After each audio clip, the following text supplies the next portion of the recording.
Nako, Mike Defensor, may mga pasabog, no? At talagang ibinulgar dito na talagang yung mga gimmick nila, no? Sa may scam daw ang website ng Senate, kesyo daw may threat ang Senado, kesyo daw ang dami nilang dahilan, no? Wala, alam nyo, wag niyong palalimin ang inyong kaisipan, no? Maniwala kayo sa nangyayari sa nakikita natin, no? At ito ay mga dahilan lang nila na talaga may pitatakpan. Kung talagang walang pitatakpan, tandaan nyo, ha? Wala naman ang daming pulis sa labas. Pwede may checkpoint sa loob. Andyan ang USAA. Ang daming mga security sa Senate. Bakit magiging banta ang 18 Marines? Ha? Pwede yung kapkapan. Di ba? Pwede yung bago pumasok, i-extrain nyo. Baka may dalang patalim. Di ba? Ang 18 Marines. Di ba? Natakot lang sila kasi doon sa 14 Marines na darating pa. Diba? Ayaw nila. Kaya doon pa lang sa una, pinibrent na nila. Niloloko nila taong bayan eh. Nahak sa panahon ngayon, 2026, sa bigat ng Senate, mahak pa ba yan? Kayo naman. Huwag niyo lokohin taong bayan. Huwag niyo lokohin, no? Gusto na kasi nila paniwalain na kahit kalahati man lang ng sambayan ng Pilipino, gusto nila mapaniwala. At alam nilang may maniniwala pag sinabi nila na hack. O tandaan niyo yan. Pero, ang totoo, siyempre, gusto nila mahati yung opinion ng tao, magkandalito-lito, para may kumampi sa kanila. Para may lumaban dun sa mga tiyatawag din ng trolls na kahit wala naman, no? Opinion, yung ganyan sila maglaro ng tao. Ganyan sila magpaikot ng tao, no? Habang ginagawa nila ang pagtatakip sa Senado, gumagawa sila ng paraan para yung tao pakabig sa kanila. Hindi nila alam, galit na yung tao, na paniwala sila na akala nila walang galit na tao. Akala nila sa tuwing dadalaw sila kasi ganito nangyayari. Halimbawa, ako si Juan Bull, ako si Pinky, ako si Wing Gatchalian, ako kung sino senador, dumalaw ako sa isang lugar. Tama, dumalaw ako, katulad ng ginawa nila Erwin. Dumalaw dun sa Sarangani, sa Nalindol. No? Nagpa-picture sa kanilang mga tao, kinamayan sila. Siyempre, bukso ng damdamin yun eh. Siyempre, senador kayo eh.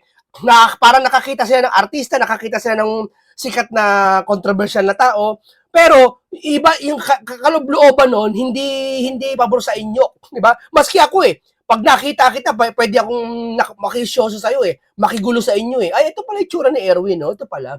Di ba? Curious ka eh. Pero hindi ako pabor sa iyo. Di ba? Yun, napaniwala sila, ang tawag diyan, nabusog sila ng palakpak. Akala nila na paniwala sila sa sarili nilang haka. Oh, ngayon, itong 18 Marines, ito ang hindi nila kinakatakutan naman talaga kasi nakita na nahagayag na kay Senator Marcoleta. Sino ba kinakatakutan talaga nila? 18 Marines ba?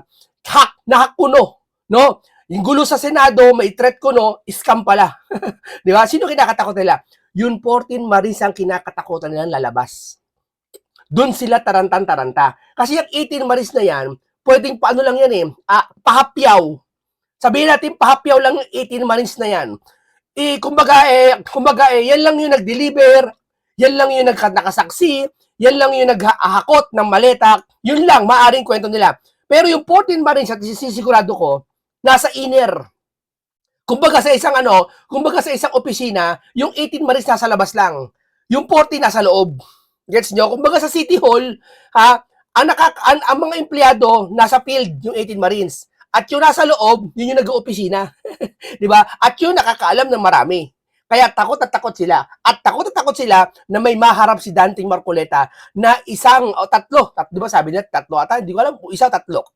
O, palagay natin, wala sa tatlo, isa na lang. Na takot at takot sila na may hiyaharap si Senator Marcoleta na bagong testigo na talagang sasabog sa kanila. Sasambulat sa kanila. No? O, pakinggan natin si Mike Defensor sa kanyang papaliwanag tungkol dito sa Senate hack kuno at scam gulo kuno, no?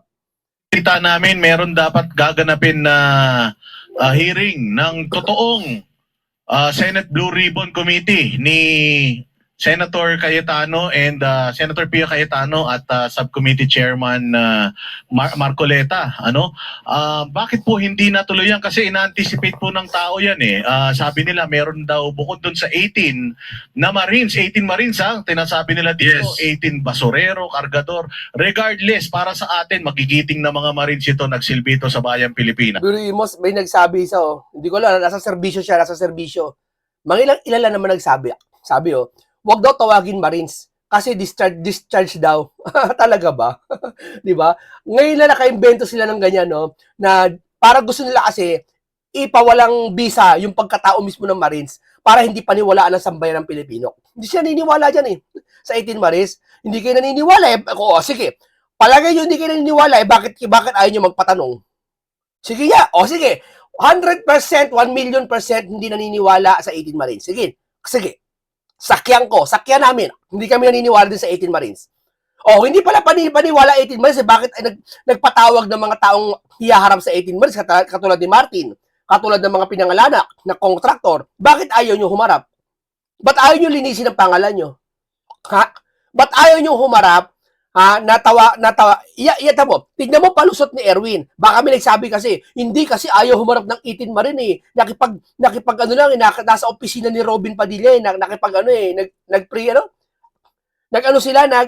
nagsalita sila sa opisina ni Senator Robin, hindi naman doon sa baba mismo sa Senado, Calarisa, doon sa committee nila Kuno.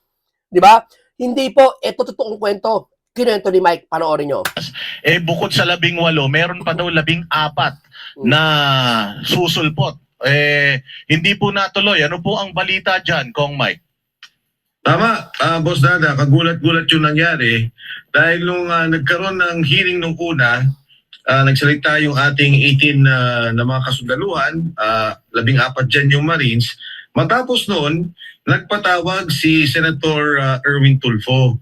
At gusto ko lang ibalita kung ano nangyari. Nagpunta doon yung ating kasundaluhan, yung 18, kasama si Attorney Baligod. Ang katunayan, dapat kasama nila ako, pero wala naman talaga akong official na invitation. Tama ginawa ni Mike, di siya pumunta dyan. Saka kahit may invitation ka, huwag ka pumunta. Bakit, Mike? Dahil wala naman kinalaman si Mike dyan Walang kinalaman si Mike dyan. Si Mike tumutulong lang sa 18 Marines, tandaan nyo. Wala siyang kinalaman sa kahit anumang kaso maiaambag niya dyan sa pag-iimbestiga. Tandaan nyo yan. Kaya tama lang hindi pumunta siya. No?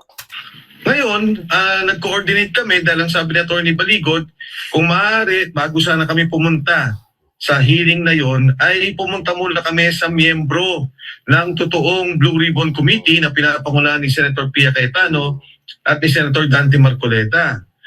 Kaya nga ang nangyari doon, pumunta muna sila kay Senator Robin Padilla. Pero bago sila nakapasok, siguro nalaman nung nag-hearing, di ba? Hindi na naman hearing, consultative hearing na ang tawag Hindi naman investigation na ini-interpret. Tingnan mo, bakit consultative meeting ang tawag nila? Bakit? Ako, may wari ako Wari ko lang Kasi alam nilang yung committee nila mali alam nila bawal yung committee nila Hindi nila pwedeng sabihin hearing yun Madadagdag ang kaso nila pag lumitaw Yung ginagawa nila ngayon, pansamantala lang yan. Kumbaga, panakip lang yan. Kumbaga, band-aid solution lang yan, yung ginagawa nila, para wag lang matuklasan, maibisan. At habang sila umiisip pa ng ibang paraan, kung paano resolbahin, ito nagiging nangyayari ngayon, na patuloy na si Senator Dante Marcoleta, hindi nila kaya pigilan. Kaya nga may under na nangyayari ngayon na ayoko muna ikwento ayoko muna. Marami talaga ako alam. Alam nyo, kating-kating na dila ako, gusto ko na magkwento na talagang totoo nangyayari. Kaso hindi po pwede. Labanan ito ng parang chess Hindi mo po pwede sa chess. Di ba sa chess, hindi mo po pwedeng sabihin sa kalaban susunod mong move. Kasi matitiktikan ka, mamamati mo sila. Di ba? Hindi mo sila mamamati. Di ba? Dito, sa labanang ito, may mga nasa likod niyan. Yung mga nagpapa-interview sila, may defensor sila, Marcoleta, kita nyo pa ulit-ulit ang interview nila. Kasi may mga, hindi planado para destabilization, hindi. Ito kung saan, hulihan to Parang larong chess to Kung sino maunang mamati. Na parang dama to papadamahin mo. Isa, di ba? Kaya marami akong alam na ayaw akong sabihin ng mga plano. Pasensya na kayo. Pero sana maging matalino kayo. Read between the lines. Yung mga nangyayari, gusto nyo, ito bibigyan ko kayo ng tip. Basahin nyo na lang kung ano yung mga nangyayari ngayon. Basta sabi ko sa inyo, may malalim na mga plano dito. Hindi lang basta-basta po. Tandaan nyo yan. Meeting. Oo, consultative meeting. Kaya mo, consultative meeting. Alam nila labag yung gagawin nilang hearing Kaya consultative meeting lang Alam nila yan. Pansamantala lang yan. May hinahabol lang sila na wag mangyari. Kaso patuloy na mangyayari na. Abangan nyo. Natataranta na. Yung sabi ko nakaraan, sobrang taranta. Mas taranta ngayon, triple. Sabi ko sa iyo, di ba dati, baka hindi na makatulog yung mastermind? Hindi lang di makatulog, gumagawa na ng paraan. Dahil alam niya, malapit na siya. Kung ako tansya ko o sige, bibigyan kita ng tansya. Ano ngayon? 13? Sige, bibigyan ko yung tansya. Tansya lang Tsamba lang to, tsamba lang Malapit na mahuli, ha? Bibigyan ko kayo. 13, ano bang 13? Okay, sige. 1 linggo na lang mahigit. Yan. Yan ang nalalabi niya na mahuhuli na siya. Hindi ako sorry ako lang to, huwag niyo paniwalaan. Sige, huwag niyo paniwalaan. Okay lang. Pero ako, nararamdaman ko, at batay sa kaalaman ko, tip lang konti yan. Alam niyo ba, inabot sila magmula doon sa gate, doon sa unang papasukan mo sa Senado, hanggang doon sa lobby, humigit kumulang 1 oras at kalahati silang naghintay. Kaya ang nangyari, pagdating nila, nung nakapasok na sila, kinuha sila ni Senator Robin Padilla, nagkaroon ng press conference na sinabi lang nila na kinikilala namin ang komite ni Senator Cayetano at Senator Marcoleta, ngunit hindi kami natatakot at hindi kami aatras sa anumang patawag, anumang meeting, anumang pakipagpulong na hinihingi yung sinasabing katotohanan na nalalaman nila tungkol dito sa pagdi-deliver ng pera ng maleta. Pero nagulat sila, siguro mga 11 pa lang ata yun o 11, bago mag-lunchtime biglang hininto ang hearing at hindi na nga sila pinagsalita, hindi na sila hinarap, hindi na tinanong yung mga, di ba, ang nangyari parang puro paninira ang ginawa sa kanila, ay hindi na sila binigyan ng pagkakataon na makapagsalita pa. Patapos noon, sabi, sige, may 14 pang lalabas. Dapat ngayong araw yun. Kaya nga, pasensya na kayo sa aking mga kosa, ang banateros, dahil hindi ako nakapunta dyan. Dire-diretso yung meeting dahil ang nangyari, nagkaroon ng kaguluhan dahil hindi nga makakaroon. Tamo, sinara. Pinigilan nila yung 14 lalabas. Takot na sila Alam nila yung 14 na yun, may impormasyon sila na matindi ang sisiwalat ng 14 Marines. Matindi ang isisiwalat nila. Ha? Hinati yan ni Baligod. Ganyan kautak si Baligod. Ganyan napatibong sila ni Baligod. Ganyan sila nagoyo ni Baligod. Hindi naman, nagoyo, nalinlang ni Baligod, sa talino ni Baligod. Hindi pwede ilabas lahat magpapagandaan Tamo, ngayon, 18 Marines na bayaran doon ng 55 million. Sinabi niya, 18 Marines lang. Paano yung 14 Marines? Binayaran din ba? Bago na naman. Ha? Di ba? Tamo, pag nilabas lahat yon kasama ang, 18 Marines nilabas. 14 Marines nilabas na rin. Di lahat sila nakatanggap ng 5 million invento. Di ngayon, nakatanggap lang 18 Marines. Yung 14 Marines, ang sasabihin nila sa isip nila, ay sayang, hindi lumabas yung 18 Marines, hindi tuloy natin na pagbintangan na tumanggap na 5 million din. Yan ang sinasabi ko sa inyo. Kalahati mo na nilabas ni Baligod. Para mapagbintang mo yung 18 Marines, may 14 pa. At totoo naman tao ni Salvi yun. Imagine, dating nasa serbisyo at iba sige, na-discharge. Tao sila, malaki katawan, okay. Nakikita nyo, tao, hindi naman AI, mini-interview, malakas ang loob, na gusto nila mapumunta sila sa Senado. Ha? Sasabihin nyo, nag-iimbento yung 18 Marines. Halata namang imbento yung 18 Marines Talaga ba? Mag-iimbento yung mga ganun tao? Itsurahan nyo nga. Posturahan nyo nga. Ganyan na ba kayo mag-isip ngayon? Ha? Ganyan na ba kayo? Isipin mo nga, maglalim ka na mag-isip, magbulay-bulay ka dyan sa bahay mo. Yung ba ang itsura ng mga yon at mga gawa at mga malakas ang loob na mag-iimbento? Ang hirap mag-imbento ng napakarami nyo. Tandaan nyo yan. Napakahirap. Lalo malakas ang loob nyo, tatanungin kayo. Ang Senado, maging ang website nila, sira, hindi ka pwede mag-login, hindi ka pwede mag-register. Nagkaroon ng mga barbed wire na mga harang sa Senado at hindi sila nagpapapasok. Basta skeletal force lang daw ang pwede doon. Tamo, isang patibong lang yan, yung scam kunong. Yung hack na-hack yung system ng website ng Senado. Ha? Patibong lang yan. Ano ba naman kayo? May mahak pa ba ngayon? Natawa ko Natawa ko dun sa sabi na sa yung social media niyan. Ate, bakit? Wag mo nga, tiyatago niya yung password. Pag sa mga computer shop noon, sino dito uso yung computer shop? Di ba dati uso yung computer shop? Pag nagpa-password ka ng social media mo, Facebook, lahat. Di ba tinatakpan mo yung password? Sasabihin mo sa mga classmate mo, oy, teka, baka i-hack mo ako eh. Huwag kang tumingin, baka i-hack mo ako. Bakit ka i-hack? Alam na yung password mo. Di ba? Ang ini-hack, hindi alam ang password. At napakahirap nun sa sitwasyon ngayon na ma-hack ka. Tandaan mo yan. Hindi ka ma-hack maliban na lang, may alam nakakaalam ng password, sinadya. Hindi hack ang tawag doon. Na-open yung website mo ng tao nyo. Maaring ganon. Pero, ma-hack ka? Ano yan? Yung may-ari ng website, may hawak na goyo.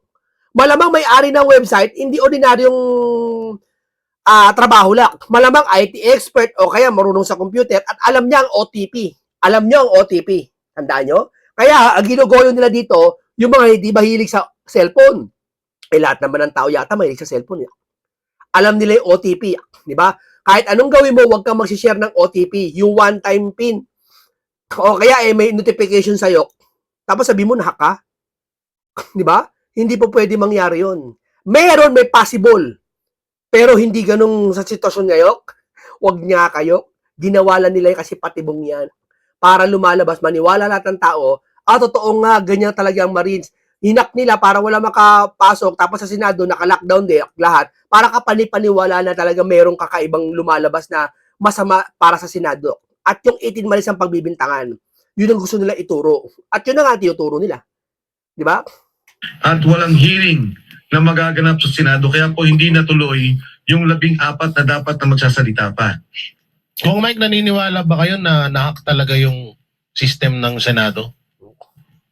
Hindi. Tingin ko sila talaga ang nagpabagsak ng system ng Senado. Tama, di ba? Tama parehas kami. Sila, nasa inside job ya. Kunwari lang yan. Diyos ko naman. Ikaw mahaka. Kayo naman. Araw-araw nyo ginagamit. May mga ads yun. May mga domain. Ano ba naman yan? Mahahack. At sila din ang nag-call na yung threat, hindi rin ako naniniwala dyan. Stop. NBI nga mismo nagkaroon ng problema eh. Sila yung nagkaroon ng barilan, sila yung gustong pumasok sa loob ng Senado.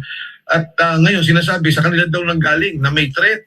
At ngayon ko lang nalaman hapon, yung threat pala nagagaling pa doon sa 18. Doon sa 80 na kasundaluhan na wala namang gusto kundi magpunta sa Senado at sa Blue Ribbon Committee hearing upang sila ay makapagsalita at madinig kung ano ang nalalaman nilang katotohanan, kung ano ang nalalaman nilang storya sa bawat pagdi-deliver ng maleta, bawat pagbibigay ng pera na naganap at karugtong nung sinasabi nating malawakang korupsyon sa flood control scandal. Oh my, alam ko yung kanina na namimigay ka na ng 5 milyon, na namimigay ka ng 5 milyon sa mga Marines. Ano ba Alam mo, yan? Sir Jack, walang katotohanan yung kwento na yan. Diyos ko, naniniwala pa ba kayo, Jack? Bibigyan 5 milyon. Antindi ng mga to, no? Antindi. Ano pa pakinabangin ni Mike dyan na ba't niya bibigyan ng 5 milyon? Sige, Jack. Ano, binayaran na naman ng mga Duterte? Ano, walang katapusan na naman yung pera ng Duterte? Ilan yan? 18 Marines plus 14, babayaran tig 5 milyon. Ilan yun? Tapos yung mga tao nag-rally, binayaran din. Yung mga tao lumabas, binayaran din. Yung mga reliyon at 3 milyon nag-rally sa Luneta, binayaran din. Asa kukuha ng pera pambayad doon? Kayo naman. Sino ba may hawak ng budget? Si Sara ba? O sasabihin niya, hindi, yung mga dati na kurakot ni Sara, binabayad na niya ngayon, nilalabas na yung pera. Talaga ba? Eh, sana nakita sa AMLAC. Nakita sa AMLAC, 6 billion di ba? Transaction lang yun. Hindi kabuuan ng pera yun. Niloloko tayo nito palagay natin, yung transaction, sige, palagay mo na, yung transaction ni Sara na AMLAC, 6 billion yung kabuuan ng pera niya. Babayaran mo yung, sasabihin nila, INC, binayaran tita 3,000. Ilan yung member nun? 2,000 pumunta doon? Times 3 ila. Tapos yung mga billion, gastos billion? Kay Kaufman, 150 million daw. Isang taon lang, 1 billion na. Sino loko-loko na mangungurap ng pera para dumami pera niya, tapos ipambabayad lang niya sa lahat?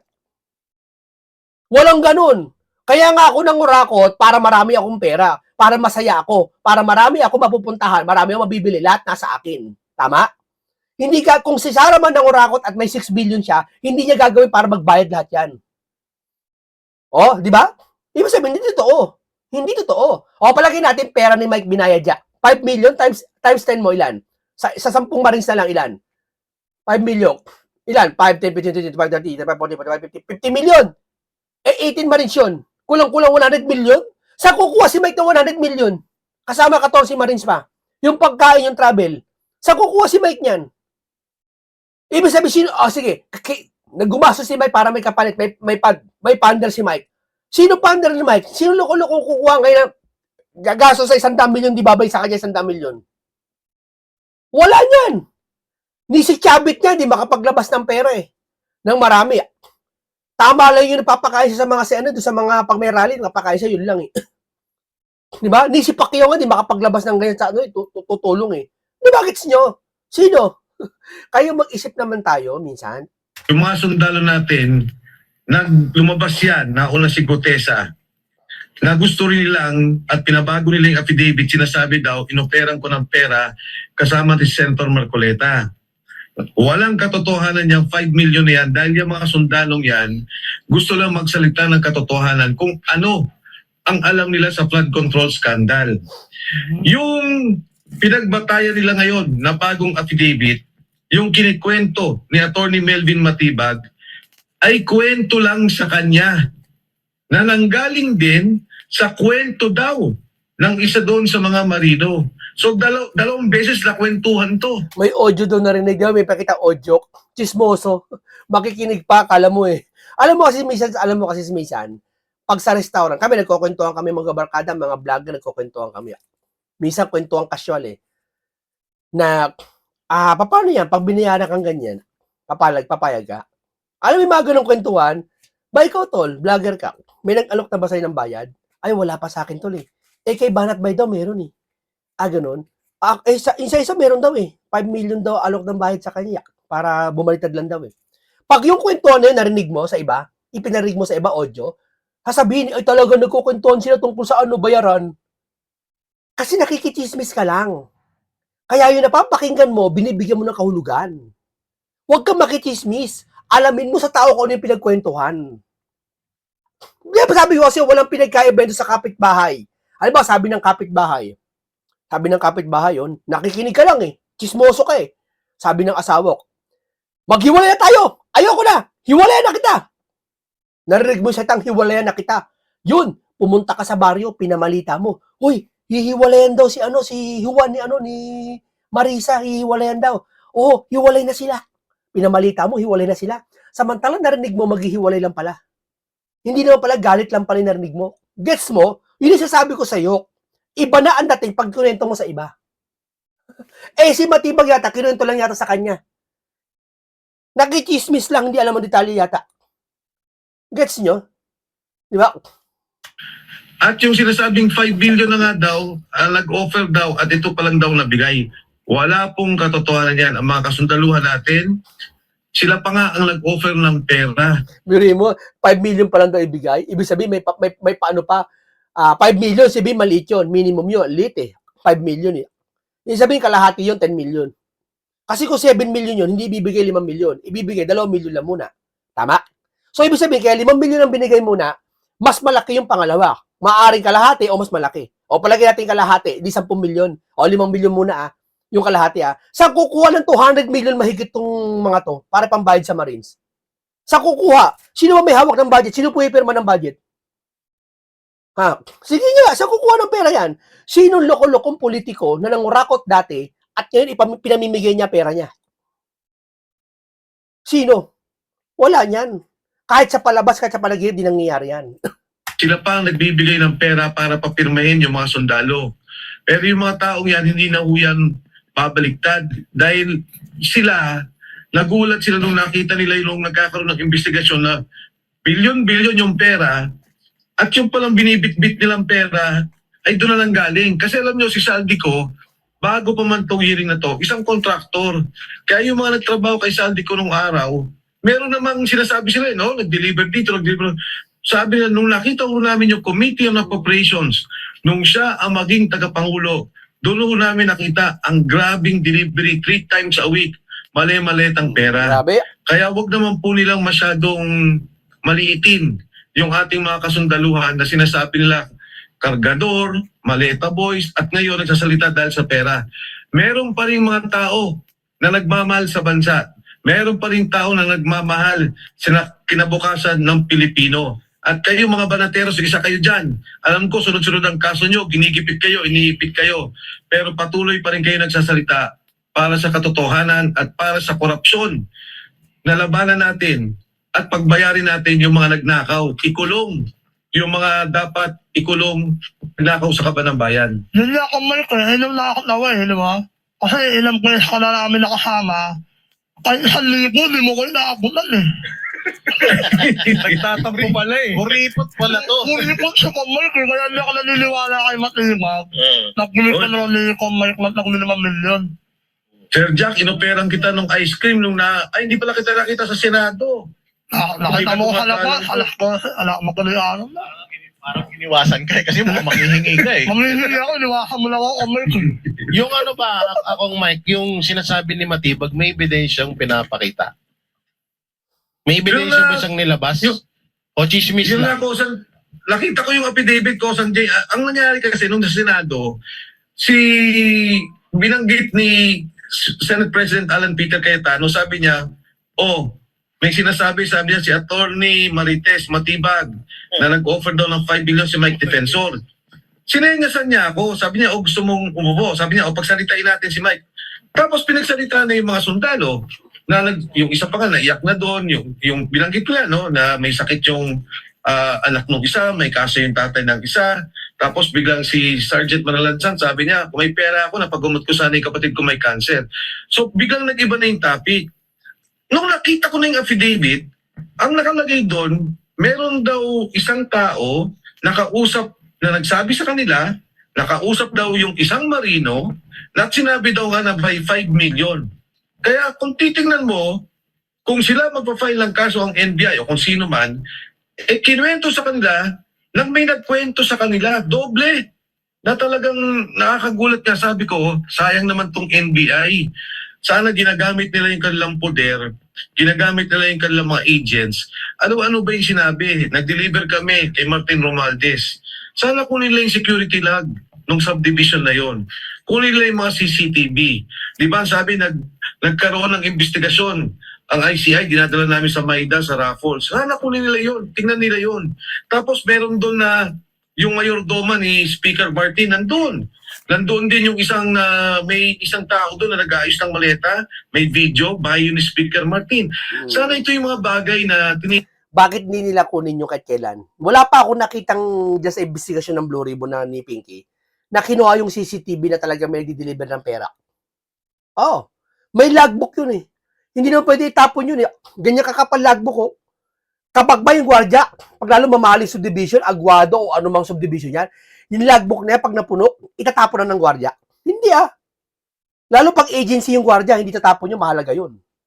Alam ko, kada 5 years, itatapon na yun. Tatambak muna yun doon. Diba? Ganyan ang logbook. Kakalkalin lahat yan. Kung mayroong plate number na ganito, pumasok yan, ititrace, itutugma sa mga pangyayari. Nasa na yun? Ba't di nilabas yun? tingnan, imbis na yung, di ba, yung korupsyon. Ano talaga yung nangyari? Imbis na yung mga taong nagsusumbong, imbis na yung mga taong nagsasalita. Eh problema, pati tayo, naman, tayo may kaso ngayon. Wala naman kayong ginawa doon sa kaso nyo, kundi magtanong. Ano ba itong nalalaman ninyo? Ano ba itong mga sinasabi ninyo para malaman ng taong bayan? Yung ba masama? Yung ba cyber libel na? Yan ang nangyayari sa atin ngayon. Martial law. Ginigipit yung nagsasalita sa korupsyon. Pero yung mga corrupt, yung mga involved, ang dami na sinabi no, contractor 67, may binanggit si Sendiskaya ng mga contractor, may binanggit dito ngayon sa affidavit ng 18 Marines na tumatanggap ng pera. May narinig ba tayong inimbestigahan o pinatawag man lang? Wala. Hintayin nyo. Si Senator Marcoleta, ililitaw yung 14 Marines. Yung 14 panibagong testigo, Marcoleta, Mike, may panibagong testigong ililitaw. Talagang kikilabutan na sila. Protektado. Kung Mike, meron daw voice recording na sinasabi si Matibag at tinamon nga siya ni Attorney Baligod. Anong masasabi niyo doon? Voice recording daw na nag-offer? Nagbigay ka daw ng 5 million. Oo, sige. Sabihin nyo, ano bang pinakamalaking sa karera ng kabayo? Anong pinakamalaking dividendo? 1:25 ba? Hindi, sasabong na lang, di ba, Logis? Yun, Logis. Yung kung anong pustahan namin, yung 1 milyong taya niya, 3 milyon ako. Tama ba yun? Ganun ba yung logis? Hindi na po namin inabutan yun na Kong. Ano na lang kami ngayon yung ng mga laro sa apang naabutan namin, Kong Pasensya na, Sabi hindi mo kami kanina, makarelate dun ha. Online sabong na inaabot niya. Kosang, Ito. Kosang Banat pa. Kanina sabi mo, ang lilit ng letra, hindi mo mabasa. Ngayon, hindi mo na naabutan. Hindi, Kong Mike, ito kasi ang dami hong nagsampa ng libel dito sa mga Marines. Kasi 'di ba nakita niyo yung mga congressman, sila Adjong, kung sino-sino pa. Luistro. Si Luistro, sino pa? Dengbaksya. Si Dembaksya. So punong-puno na ng libel case ngayon itong mga Marines natin. Kamusta naman po sila? Una sa lahat, hindi sila nababahala o natatakot dito sa mga kasong itasampa sa kanila. Katunayan, libel lang naman yan eh. Wala silang katakot-takot tungkol dyan. And ang nakakalungkot lamang, ang nakakatakot lamang, syempre, yung paggamit ng ating mga ahensya ng gobyerno, ang paggamit ng batas, para gipitin yung mga tao. Ang kaso ng mga 18 Marines, umaabot na siguro ang bawat isa sa kanila 10 na kaso. Ngayon, pupunta muna ako sa doktrina nung ating Korte Suprema at doktrina ng batas tungkol sa libel cases at kasama din dito ang libel. Alam niyo, ang Korte Suprema, marami na mga desisyon tungkol dyan na sinasabi ang ating mga opisyal ng gobyerno hindi dapat balat sibuyas. Yung libel, yan. Ginagamit armas yan para patahimikin yung mga tao. Ginagamit weapon yan Hindi dapat na pagka sila'y tinira, magpa-file ka agad ng kaso o kundi kaya ay apektado sila. Kasi nga, nasa posisyon sila para magsalita. Nasa posisyon sila o meron silang plataforma, lalo't ngayon may social media, para pasinungalingan kung ano man yung nasabi tungkol sa kanila. Dapat, public servant ka, tumanggap ka ng mga batikos, wag lang yung pagbabanta tumanggap ka ng mga sermon, saway, mga pambibintang, na akala ng iba na dapat ikaw magtutuwid, ang ginagawa mo, ididemanda mo sila. Mali yun. Ituwid mo sila. Public servant ka Ginusto mo yan Ano yan? Untouchable gusto mo? Pagkatapos ka manalo sa pagiging anumang posisyon mo sa gobyerno, pag may bumati ko sa'yo, didemanda mo sa libel? Di ba? Yun isa lang ibig sabihin nyo, ayaw may malaman sa'yo. Di ba? Kaya, pangalawa, ang nakakalungkot, pagka pala ibig sabihin may isang tao o isang opisyal, pagka meron siyang constituency na kanyang kinakasukupan, sinabi, hindi maganda yung palakad mo dito o may corruption dito. Pag siniber-libel niya, kawawa na ang tao kaagad. Kailangan niya mag-bail, kailangan niya mag-abogado, at tayo mismo, nakita natin yan, magkakasama tayo sa prosecution office na talagang kailangan nating magkaroon ng abogado, kailangan nating gumawa ng counter affidavit dun sa mga ipinal nilang kaso. Kaya tingin ko dapat mismo ang DOJ, tingnan na to ang Department of Justice, na yung mga ganyang kaso na cyber libel, lalo tigit sa opisyal, hindi dapat na binibigyan ng puwang. Pangatlo, ang mga kaso ng mga congressmen, kung mapapansin nyo, pinafailan ng iba sa probinsya nila. Kasi nais lang pahirapan Bili mo from Manila, babiyahe ka sa probinsya. Hindi na ho yan. Kailangan i-file nyo yung case sa trabaho nila kung saan yung kanilang trabaho. Which in this case is Congress sa Quezon City. Pero para sa akin, babalik ako dito, ano ba ang prinsipyo at doktrina ng libel? Ang sinasabi nga dyan, pagka ikaw opisyal, ako nga, ang tagal kong naging opisyal hanggang sa ngayon, wala akong pinailan ng libel. Wag lang talagang, wala pa naman ako nakita na, kasi syempre iba yung threat na papatayin kita o ganito ang gagawin ko sa'yo, iba yun. Pero pagka related sa trabaho, at itong sinasabi ng 18 Marines, di ba, related sa trabaho to Nung nagsabi nila, nung nagkakaroon ng Quadcom hearing, nung mga nagkakaroon ng hearing sa ganito, nakita namin, naabutan kayo ng pera. So, ibig sabihin, distorted yung hustisya o distorted yung mga hearing na ginagawa nila. Yun ang masama. Kaya dapat, alam mo, para sa akin na hindi bigyan ng puwang itong yung mga ganitong klaseng kaso. Pero pagdating po sa Marines, huwag kayong mag-alala kung paano sila sa gera, kung paano sila sa field. Pag sila nakipag-away, ganyan po ang dibdib nila ngayon. Alam nila katotohanan yung binabanggit nila, wala silang pagsisinungaling, wala silang... Diri mo, ano mapapakinabangan nila, Joke? 'Di ba? Sino binayaran sila 5 milyon, 10 milyon. Sino po nagpopondo? Ano, mababawi niya ba yung 100 milyon? Ano mapapakinabangan niya ba siya gagastos sa 100 milyon para bayaran lang 18 Marines? Ano mapapakinabangan niya? 'Di ba? Natago. Kaya wala pong kakabakaba itong mga taong to. Kong, Master Judea po, pagka mamimigay na po kayo ng 5 million, sabihan niyo po kami ha. Ako, Master, alam mo naman si Sir Jack, mauuna yan. Una yan. Saan mo yun? PWD. Priority ha? But anyway, Kong, no, magandang gabi. At ito yung isa sa mga ini-issue ngayon sa Brave 18, bakit daw pinawi yung aligasyon kay Senator Loren Legarda. So malinaw po na paliwanag kasi yung nakikita natin sa mainstream media medyo twisted na eh. Sa inyo po dapat manggaling. Paano po ang nangyari dito? Okay, Master Judea, ang una kong salita dyan, naalala ko paano nagkaroon ng Senate hearing. Sabi ni Senate President Alan Cayetano, lahat po kayo imbitadong umupo dito. Lahat po kayo magsalita dito. Yun yung katunayan talaga, 18 Marines dapat paniwalaan. Kasi lahat nababanggit yung pangalan eh. At lahat dapat imbestigahan. Hindi naman lahat, na paniwalaan mo lahat ang sinasabi ng 18 Marines. Ang pinakamaganda, cross-exam mo. Paano mo i-cross-exam yung tao ayaw pumunta? Halimbawa, isa sa mga pinabibintangan ng 18 Marines, si Martin. Tapos ay hindi pupunta. Paano mo nga sasabihin, peke ang 18 Marines, hindi niya pumunta yung taong nasasangkot? Hindi ho ba? Siya magpapatunay din na dito to siya sabi ng 18 Marines, hindi siya pupunta. Sige nga, saka nakakita niyan. Sabi nila, bakit lang daw yung kalaban ng tinanong? Hindi yun eh. Lahat naman, kumbaga, nagkataon, yun ang tinanong, yun ang sinagot ng mga Marines. So yun po ang naging palitan ng diskusyon noong nagkakaroon ng hearing. Pagdating dito kay Senator Loren Legarda, kasi kung hindi ako nagkakamali, 5 senador ang nabanggit na pangalan, iba-iba ang circumstansya niyan. Kasi isa po itong general affidavit, nagkaroon sila ng tinatawag na individual affidavits tungkol dyan. So, at the proper time, kung tatanungin po nila, kasi sinabi ni Attorney Levy, sabi niya may counting... Gato kasimple yan. Hindi ang 18 Marines na yan, isa lang affidavit. Magkakaiba sila. Hindi porket isa nakita si Legarda, ito nakita na rin. Maaring sa 18, isa lang nakakita kay Legarda na may tumanggap na maleta. Pwedeng ganun. Hindi mo pwede sabihin na isa doon, mali na, lahat mali na. Di ba? Hindi ganun ang mag-isip. Di ba? Ibig ko pala sabihin, ako boss sa isang opisina. Nagkamali, stop ko, lahat, pati ako mali na. Yeah. Yun lang ang mali. Hasawayin ko yun. Pagkakamali doon o may detalyen ginawa sila doon sa kwento, tingin ko, kaya nilang ipresenta yan. At kaya nilang sabihin yan. Kasi, tingnan nyo, doon po kay Senator Lawrence, sabi, nagpunta doon sa bahay.